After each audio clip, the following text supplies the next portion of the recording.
साहेब येऊ का? हो या ना या. साहेब ते घरकुलाचा चेक पुढचा कधी निघन ते विचारायला आलतो. बरं बरं तुमचा पाय पूर्ण झालाय घराचा?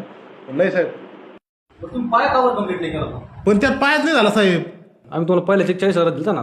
त्यातले 5,000 तुम्ही घेतले, ते पाया खोदणारे 10 घेतले. मग सिमेंट खडी वाळू बाकीचं सामान कशात आणायचं आम्ही? ते 5,000 थोडे बाजूला ठेवा बरं तुम्ही. जेवढे शासनाने तुम्हाला पैसे दिलेत ना तेवढे तुमचा पाय व्हायलाच पाहिजे. पण साहेब अपूर्ण राहिलं तर त्याला काय पर्याय बरं? त्याला आहे ना पर्याय. काय? तुमच्याकडचे पैसे काय पण साहेब आपल्याकडे पैसे नसले मग? नसेल तरी ना बचत गट उचलणे आणि पाया पूर्ण करणे. अहो पण घरकुल तुम्ही मागितलं, आम्ही दिलं, त्यात तुम्ही पाय पूर्ण केले, आमची काय चुकी? अहो पण पुढचे पैसे कसे?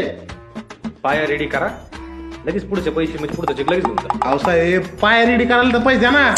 पायाचे पैसे दिलेत ना आधीच तुम्हाला. अहो मी म्हणतो पण ते पुरलेच नाही ना. त्याला पुरावे वगैरे लागतात. बरं आता पुढचे पैसे कसे येतील बरं मला सांगा. त्यासाठी तुम्हाला आहे ना आधी पाया पूर्ण करावं लागेल. ते मी पाहायला येणार, ते सगळे व्हेरिफिकेशन झाल्यानंतर मी तुमचा पुढचा चेक काढणार. चालेल तू आता मी काय करू? आता एक काम करा, काय? आता जा पाया पूर्ण करा, मग मी पुढचे पैसे देतो. आपण साहेब आता जा खालच्या टपरीवर माझं नाव सांगा आणि एक कप चहा घेऊन जा. ऐक ना, ते चेक निघला का माहिती 10,000 ठेवा काय.